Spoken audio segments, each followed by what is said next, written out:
This story happened on November 14, 1995, in Beijing. At midnight, Bus 375 pulled out of the Yuan bus terminus. This was the last bus of the night and its destination was Xiangshan, Fragrant Hills. On board were the driver and a female conductor. The night was bitterly cold and a harsh wind was blowing. It stopped at the south gate next to the Summer Palace, and when the doors opened, 4 passengers got on. An old lady, a young couple, and a young man. The young couple sat up at the front, behind the driver, while the old lady and the boy sat on the other side of the bus, beside the doors. As the bus drove through the night, all they could hear was the drone of the engine. It was a quiet, remote area and there were no other vehicles on the road. After a while, the driver spotted 2 shadows by the side of the road, waving at the bus. The driver stopped and when the doors opened,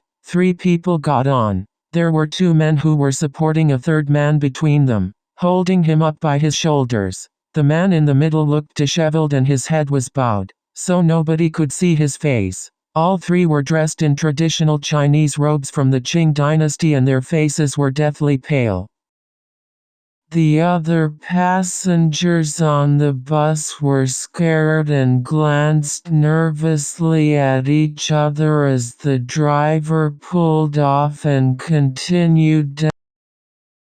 The other passengers on the bus were scared and glanced nervously at each other as the driver pulled off and continued down the road. The female conductor tried to calm everyone down by saying, "Don't be afraid. They could be just actors shooting a costume drama in the vicinity. Maybe they got drunk after work and forgot to change clothes." The old woman kept turning around and staring at the 3 strangers who were seated at the back of the bus. There was an eerie silence. None of the passengers said a word. All they could hear was the wind whistling outside. After 3 or 4 stops, the young couple got off the bus. The bus driver and the female conductor were chatting and laughing. The old lady suddenly jumped to her feet and hit the young man sitting in front of her. She was shouting and making a big fuss, telling everyone that he had stolen her purse.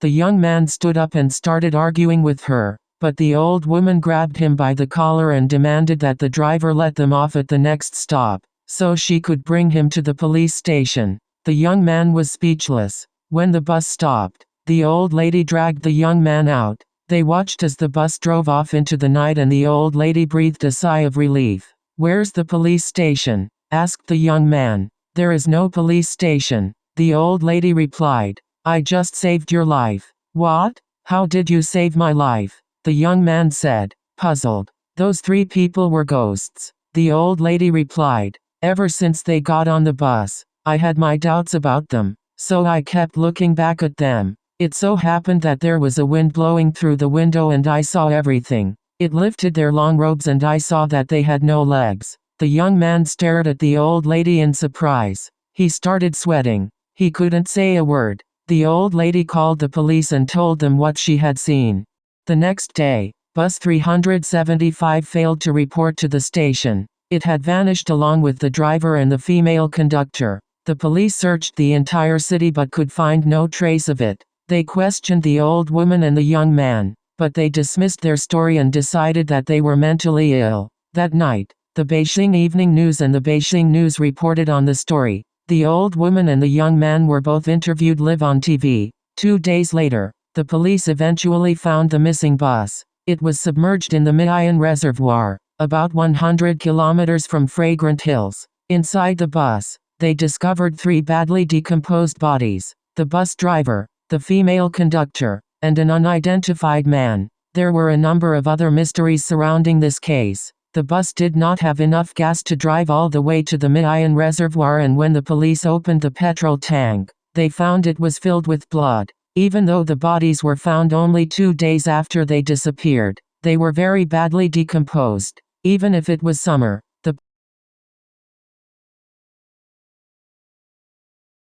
in the Miayan Reservoir, about 100 kilometers from Fragrant Hills. Inside the bus, they discovered 3 badly decomposed bodies: the bus driver, the female conductor, and an unidentified man. There were a number of other mysteries surrounding this case. The bus did not have enough gas to drive all the way to the Mid-Iron Reservoir, and when the police opened the petrol tank, they found it was filled with blood. Even though the bodies were found only 2 days after they disappeared, they were very badly decomposed. Even if it was summer, the process of decomposition could not be this quick. An autopsy confirmed that there had been no intentional meddling with the bodies. How could they decompose so quickly? The police did a strict inspection of all the security camera tapes on each entrance leading to the Mid-Iron Reservoir, but the bus wasn't seen in any of them. In fact, they found nothing out of the ordinary whatsoever. How could the bus get there without being seen?